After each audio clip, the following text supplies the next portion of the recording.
Hello everyone, नमस्कार। एक बार फिर से आप सभी का बहुत बहुत स्वागत है लोधी क्लासेस के बीए प्लेटफॉर्म पर। दोस्तों, बीए सेकेंड ईयर के लिए आधुनिक भारत के इतिहास वाली सीरीज को कंटिन्यू करते हुए आपके एग्जाम के दृष्टिकोण से आपका एग्जाम को देखते हुए सेशन अभी कंटिन्यू ही चल रहे हैं और इसी प्रकार से कंटिन्यू चलेंगे। और संभवतः दोस्तों हो सकता है कि अब धीरे धीरे क्लासेस का शेड्यूल बढ़ा देंगे, जैसे एक दिन में 2 क्लासेस देने का प्रयास करेंगे, जिससे आपका जल्दी से आपके ये सीरीज मैक्सिमम आपके एग्जाम तक जो है कवर हो जाए। लेकिन हाँ, आपके एग्जाम के बाद भी ये सीरीज अब कंटिन्यू ही रहेगी, क्योंकि जो नए स्टूडेंट है फर्स्ट ईयर से जो सेकेंड ईयर में अभी आए हैं, तो उनको भी एक कंप्लीट सेशन पढ़ने को मिल जाएगा इतिहास पर। क्लियर है? तो दोस्तों, अब ये सेशन पूरी तरह कंप्लीट कंटिन्यू ही रहने वाला है जब तक ये कंप्लीट नहीं हो जाता। तो दोस्तों, आज के सेशन में लेक्चर नंबर 4 में हम डिस्कस करेंगे पानीपत के तृतीय युद्ध पर।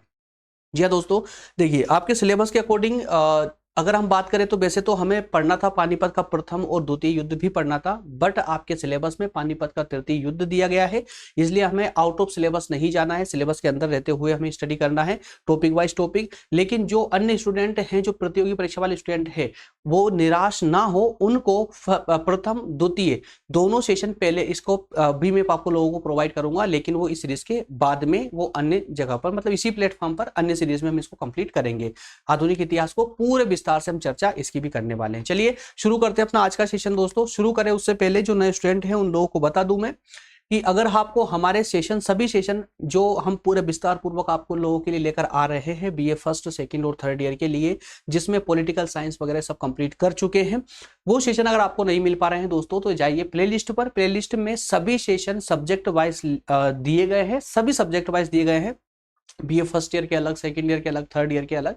प्लेलिस्ट में जाकर देखेंगे ना, तो आपके सारे डाउट वहां क्लियर हो जाएंगे। और जिन दोस्तों को प्लेलिस्ट में जाना नहीं आता है या प्लेलिस्ट ओपन करना नहीं आता है, वो हमारे टेलीग्राम ग्रुप को ज्वाइन कर ले। लोधाजी क्लासेस टेलीग्राम ग्रुप का नाम है, उसको ज्वाइन करेंगे। वहां पर आपको सभी पूरे क्रम अनुसार सभी प्लेलिस्ट की लिंक जो है वहां मिल जाती है, सभी सब्जेक्ट की लिंक मिल जाती है, विद नोट्स मिलता है दोस्तों। आप लोगों को पूरी तरह फ्री ऑफ कॉस्ट ही मिलता है, ठीक है ना। बीए फर्स्ट, सेकेंड और थर्ड ईयर में देख लीजिए, अब ये सब सब्जेक्ट यहाँ पर कंप्लीट हो चुके हैं, है ना। कुछ सब्जेक्ट हैं लास्ट वाले जो अभी कंटिन्यू चल रहे हैं, जल्दी कंप्लीट करवा लिए जाएंगे। चलिए डायरेक्टली अब सेशन पर मूव करेंगे, डायरेक्टली सेशन पर मूव करेंगे। एक बार एक नजर इस पर डाल लीजिएगा। फर्स्ट यूनिट का जो है दोस्तों, फर्स्ट यूनिट का देखिए, फर्स्ट यूनिट में हम जो है इसके इतिहास के स्रोत हम कंप्लीट कर चुके हैं, यूरोपीय शक्तियों के प्रवेश वाला टॉपिक कंप्लीट कर चुके हैं, आंग्ल फ्रांसीसी संघर्ष को भी हमने लास्ट वाले सेशन में कंप्लीट कर लिया है। तो आज का लेक्चर नंबर 4 में हम इसका टॉपिक 4 टॉपिक को डिस्कस करने जा रहे हैं, पानीपत का तृतीय युद्ध। उसके बाद में 2 टॉपिक हमारे और बच जाते हैं, जिसमें सबसे पहले हम बात करेंगे इसमें प्लासी के युद्ध की, और एक अलग से सेशन आएगा बक्सर के युद्ध का। तो दोनों को सेपरेटली अलग अलग जो है लेक्चर में लेकर आएंगे। और उसके बाद हम बात करेंगे बंगाल में द्वैत शासन। और इसके अलावा दोस्तों बक्सर के युद्ध का जो परिणाम होता है ना, परिणाम होता है दोस्तों इलाहाबाद की संधि, इलाहाबाद की संधि, है ना। इलाहाबाद की संधि के द्वारा ये युद्ध समाप्त तो होता है। तो इलाहाबाद की संधि का एक छोटा सा सेशन मुश्किल से 10 मिनट का होगा, उसको भी अलग से लेकर के आएंगे। तो कुल मिलाकर के इस फर्स्ट यूनिट में 4 सेशन और आने वाले हैं।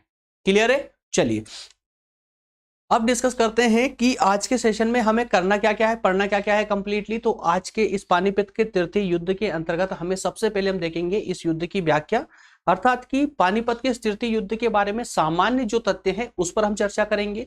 उसके बाद हम देखेंगे कि इस युद्ध के कारण क्या रहे हैं, युद्ध एक्चुअल में हुआ क्यों था, और लास्ट में हम बात करेंगे कि इस युद्ध में मराठों की हार क्यों हुई, मराठों की हार के ऐसे क्या कारण रहे थे जिसके कारण मराठों की हार हुई और अहमद शाह अब्दाली की जीत होती है।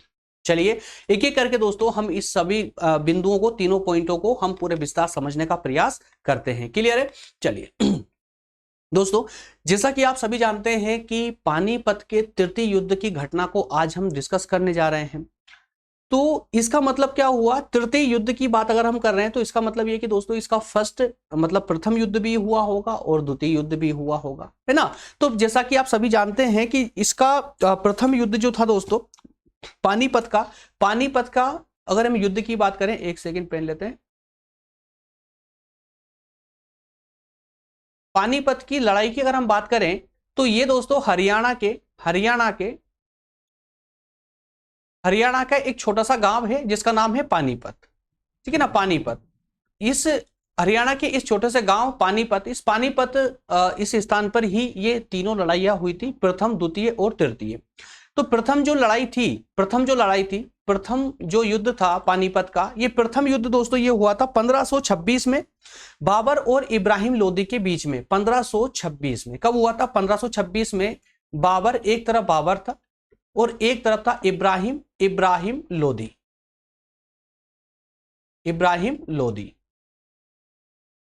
तो इन दोनों के बीच में ये युद्ध हुआ था जिसमें बाबर जो है विजय रहा।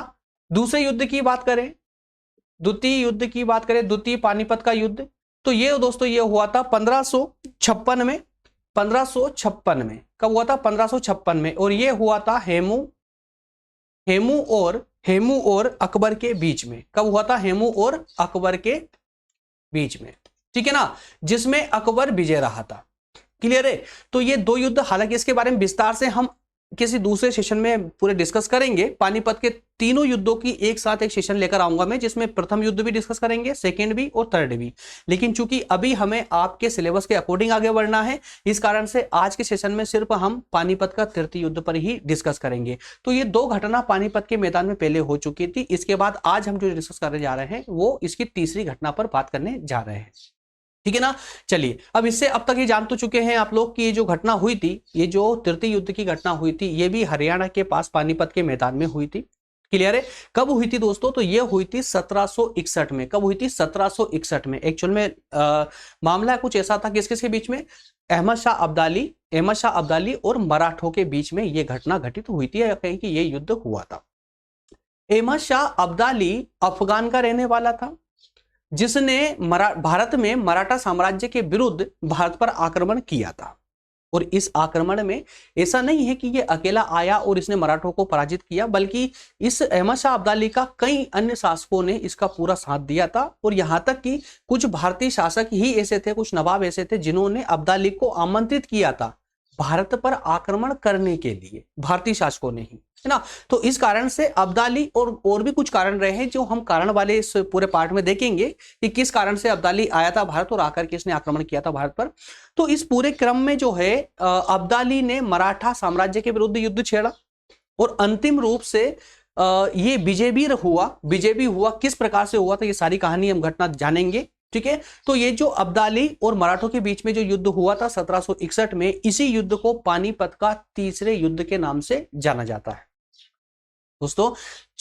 14 जनवरी 1761 में ये युद्ध अर्थात कि ये घटना घटित होती है 14 जनवरी 1761 को सुबह 9 बजे ये युद्ध प्रारंभ हो जाता है।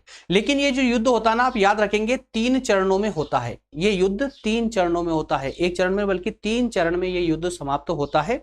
पहले चरण की बात करें तो जब पहला दौर था, उस पहले दौर में मराठा शक्ति का पलड़ा भारी रहता है ना।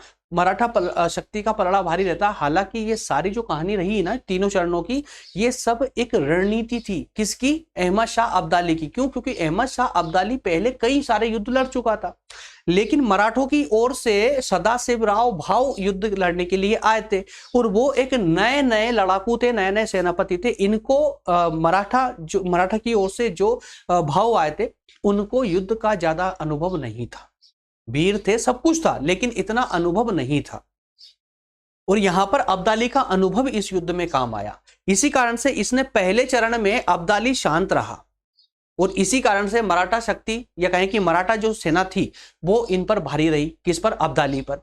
दूसरे चरण में दोनों का पलड़ा लगभग समान रहा। मतलब कि अब पहले चरण में देखिए मराठा शक्ति पूरे जोर शोर के साथ लड़ी, तो अपने मैक्सिमम जो उनके गोला बारूद थे, हथियार थे, वो लगभग जो है बहुत कम होने लग गए थे।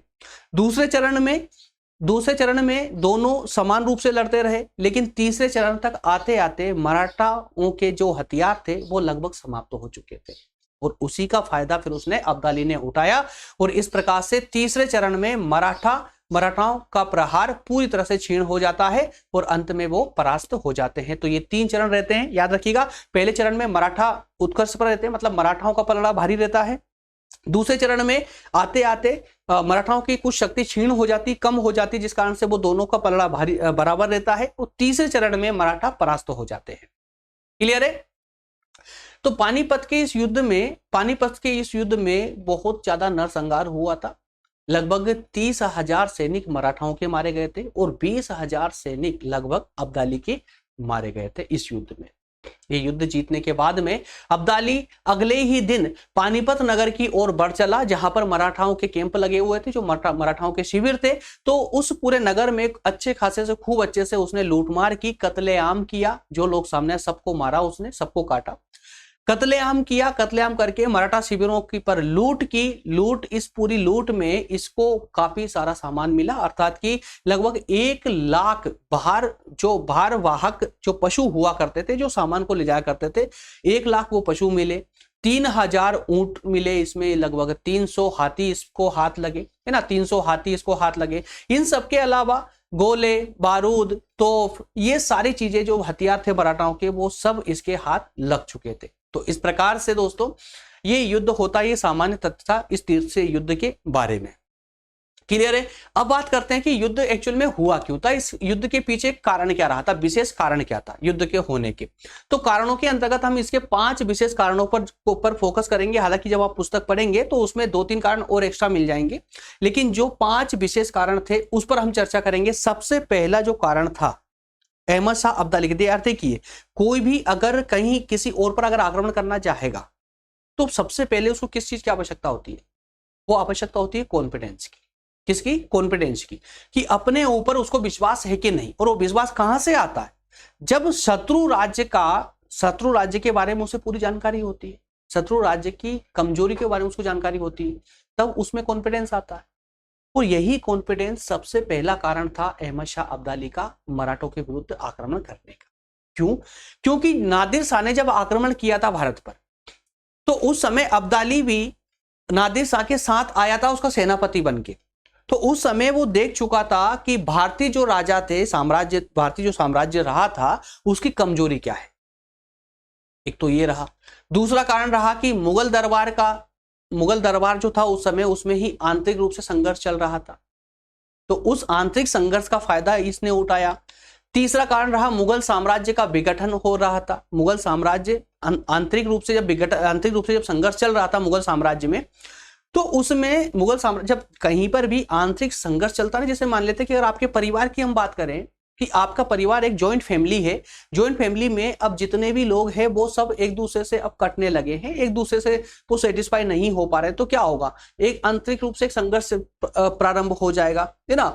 तो जब एक दूसरे से अंदर परिवार के लोग ही जब एक दूसरे की नहीं बन पाती है, तो क्या करते हैं, वो अलग होने का विचार करते हैं।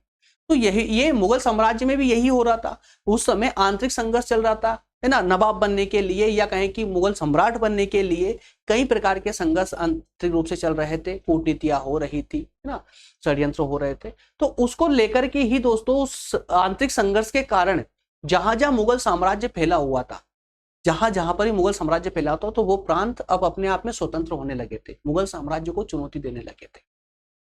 तो इसका मतलब क्या, मुगल साम्राज्य का क्या हो रहा था, विघटन होना प्रारंभ हो चुका था। इसका फायदा भी अब्दाली को मिला। इसके अलावा मराठा और मुगलों के बीच में संधि हुई थी, और इस संधि में मुगलों को मराठाओं ने पूरी तरह से दबा रखा था, जिससे मुगल क्रोधित हो चुके थे। एक ये रीजन भी रहा। एक रीजन रहा नजीब खां का आमंत्रण। सबसे बड़ा जो रीजन था, सबसे अंतिम जो कारण था, वो नजीब खां का आमंत्रण था। इस नजीब खां ने अहमद शाह अब्दाली को मराठों के विरुद्ध आक्रमण करने के लिए भारत में न्योता दिया था, आमंत्रित किया था। चलिए इन 5 बिंदुओं को थोड़ा सा विस्तार से, क्योंकि अब आपका अंदर दिमाग आपके सवाल भी उठ रहा होगा कि सर ये तो ठीक है, आपने समझाने के हिसाब से हमने समझ लिया, लेकिन अब लिखना कैसे, लिखने के लिए कुछ डेटा दीजिए। तो मैं लिखने के लिए आप लोगों के लिए डेटा भी लेकर आया हूं, तो एक एक पॉइंट के माध्यम से देखिए। सबसे पहले नादिर शाह के आक्रमण द्वारा अब्दाली के आक्रमण का मार्ग प्रशस्त। इस पॉइंट का मतलब समझ गए आप लोग। नादिर शाह ने जब भारत पर आक्रमण किया था 1739 में, कब, 1739 में जब नादिर शाह ने भारत पर आक्रमण किया था, उस समय अब्दाली नादिर शाह का सेनापति बनकर के भारत में आया था। तो जब यहां पर वो आया सेनापति बनकर के, तो उस समय वो देख चुका था कि मुगल साम्राज्य की स्थिति क्या है, कितनी शक्ति है, क्या योग्य है, कितने सेनापति योग्य है, वो सारी चीजें समझ चुका था। और उस सबसे उसने कैलकुलेशन किया था कि अगर पूरे जोर शोर के साथ में, अगर अच्छे से ताकत के साथ अगर मुगल साम्राज्य पर हमला कर दिया जाए ना, तो मुगल साम्राज्य उस आक्रमण का सामना नहीं कर पाएगा। ये बात वो पहले समझ चुका था, तो उसने उसी प्लानिंग के साथ, उसी रणनीति के साथ में भारत पर आक्रमण करने के लिए वो बहुत ज्यादा उत्साहित हो चुका था। दूसरा बिंदु क्या था, मुगल दरबार में आंतरिक संघर्ष चल रहा था। तो मुगल दरबार में ईरानी और हिंदुस्तानी जो अमीर थे, मुगल दरबार में कुछ अमीर मतलब कि मंत्री है ना, दरबार के मंत्री, तो वो जो कुछ ईरानी मंत्री थे, कुछ हिंदुस्तानी मंत्री थे, तो अब दोनों के बीच में संघर्ष उत्पन्न हो गया था, ईर्ष्या द्वेष भाव उत्पन्न हो चुका था, क्योंकि हर कोई चाहता है ना कि हमारा प्रभाव ज्यादा रहे साम्राज्य पर, है ना। तो उनमें आंतरिक संघर्ष चलने लगा, कई प्रकार के षड्यंत्र होने लगे थे, है ना, धन को लेकर के, अधिकारों को लेकर के इनमें संघर्ष चल रहा था। और मुगल दरबार इस एकता के अभाव के कारण विदेशी आक्रमणों का सामना करने में समर्थ नहीं था। एक रीजन ये हुआ। तीसरे रीजन की बात करें तो मुगल साम्राज्य का विघटन। तो अब जो ये आंतरिक संघर्ष चल रहा था इन विभिन्न अमीरों के अंदर, मतलब विभिन्न मंत्रियों के बीच में मुगल दरबार में, तो उस आंतरिक संघर्ष के कारण होता क्या है कि जहां जहां पर मुगल साम्राज्य फैला हुआ था अलग अलग क्षेत्रों तक, जिस पर मुगल जो सम्राट थे, जिन्होंने कब्जा किया था, जिन्होंने जीता था अलग अलग राज्यों को, अलग अलग प्रांतों को जीत करके अपने साम्राज्य में मिला लिया था, अब वो प्रांत फिर से स्वतंत्र होने लग गए थे। उन्होंने स्पष्ट कह दिया कि हमें अब मुगल दरबार साम्राज्य में नहीं रहना है, अगर मुगल साम्राज्य को हमें मिलाना है तो वापस आकर के हमसे युद्ध लड़े। वो फिर से स्वतंत्र हो गए, जो उस समय के राजा थे, जो नवाब थे, वो स्वतंत्र होने लगे थे। तो इस प्रकार से मुगल साम्राज्य का विघटन होना प्रारंभ हो चुका था, जिससे उसकी जो प्रभावशीलता थी ना वो क्षीण होने लगी, कम होने लगी। क्लियर है। चौथे की बात करें, अगले की बात करें, अगला कारण क्या था, तो मराठा और मुगल संधि एक विशेष कारण रहा इसके अंतर्गत। मराठों ने अपने राजनीतिक और आर्थिक लाभ के लिए जो सफदरगंज था, वजीर सफदरगंज, उसके माध्यम से 1752 में मुगलों से संधि कर ली।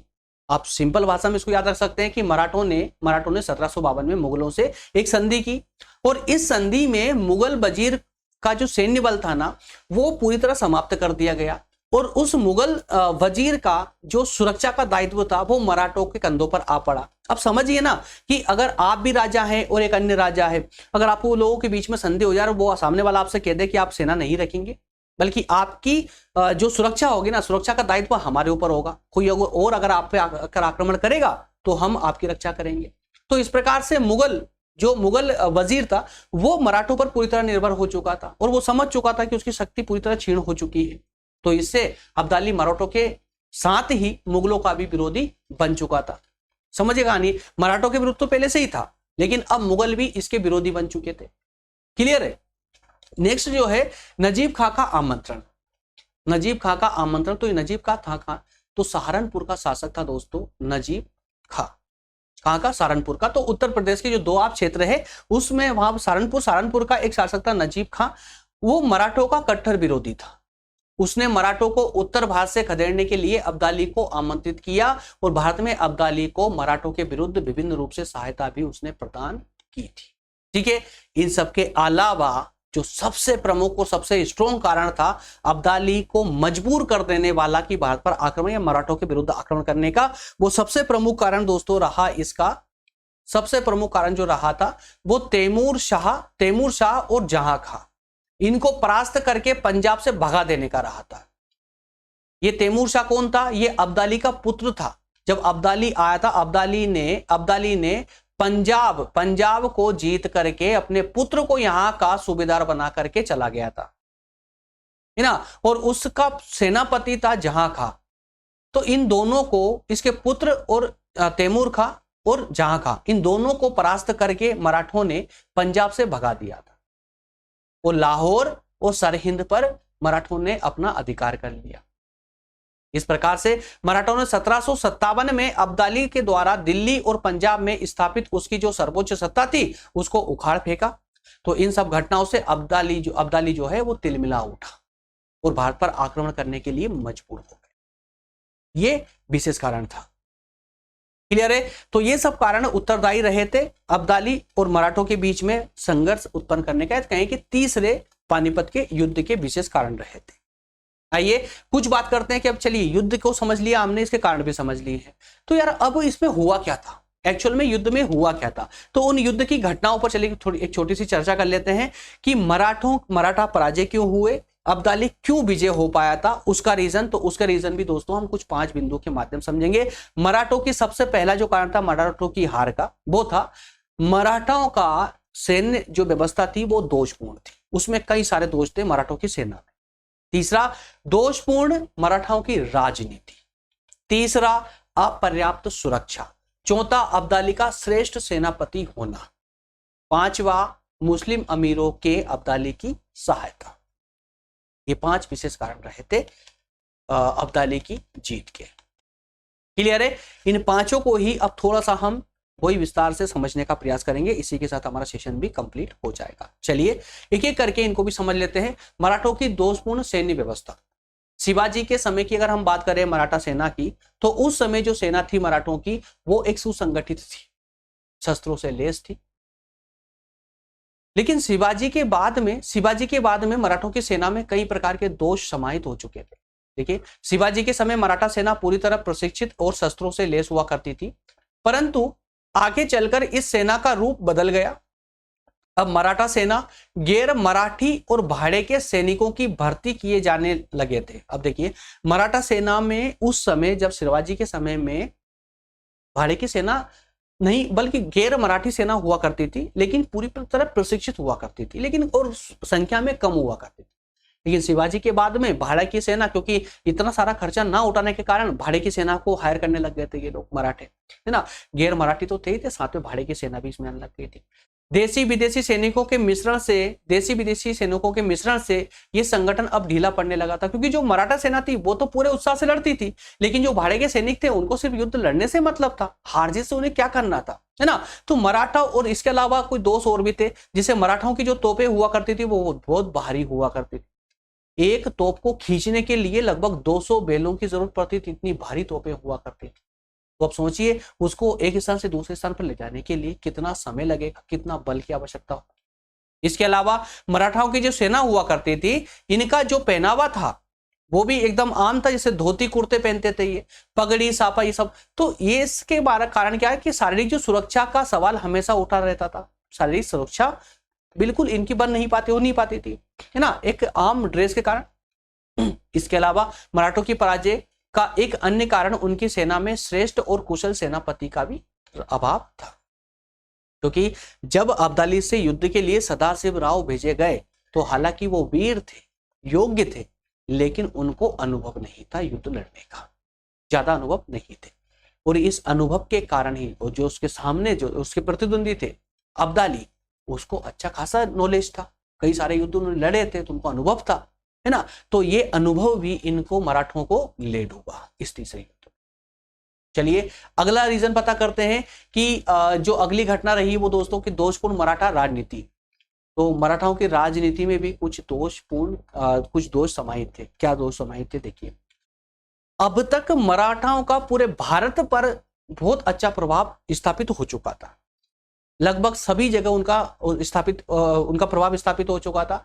तो अब इस पूरे क्रम में जहां जहां पर मराठाओं ने जिन जिन शासकों पर विजय प्राप्त करके उनके राज्य को अपने राज्य में मिलाया, या फिर उनसे जो है कुछ टैक्स वसूल करना प्रारंभ कर दिया। टैक्स मतलब चौथ और सरदेशमुखी इसको बोला जाता था, है ना। तो ये कुछ कर वगैरह ये वसूल करने लगे थे। तो जिन जिन शासकों को इन्होंने पराजित किया ना, वो सारे शासक मराठाओं के विरुद्ध हो चुके थे। सारे शासक मराठाओं से नफरत करने लगे थे, और मराठाओं ने भी ये ध्यान नहीं दिया कि इन शासकों को अपनी ओर मिला के रखा जाए, इनसे सहयोग, अगर कभी विपरीत परिस्थिति आई तो इनसे सहयोग किस प्रकार से प्राप्त करेंगे। और ये सहयोग इनको ना मिलना या इनके पड़ोसी शासकों का मराठाओं के विरुद्ध खड़े होना इनको कब महसूस हुआ, ये अब्दाली के आक्रमण के समय अर्थात पानीपत के तीसरे युद्ध में हुआ। क्योंकि इस तीसरे युद्ध में मराठाओं का किसी भी शासक ने साथ नहीं दिया था। तो पेशवा बाजीराव की महत्वाकांक्षा, इस महत्वाकांक्षा के कारण अधिक से अपने साम्राज्य का विस्तार करना, अपने कर को और अधिक से अधिक बढ़ा लेना, तो इस महत्वाकांक्षा के कारण उत्तर भारत के जितने भी शक्तिशाली शासक थे उनका सहयोग ये मराठा लोग खो चुके थे। पेशवा शासकों के बलपूर्वक चौथ और सरदेशमुखी आदि वसूल करते थे, जिससे यह सब मराठों से घृणा करने लगे थे।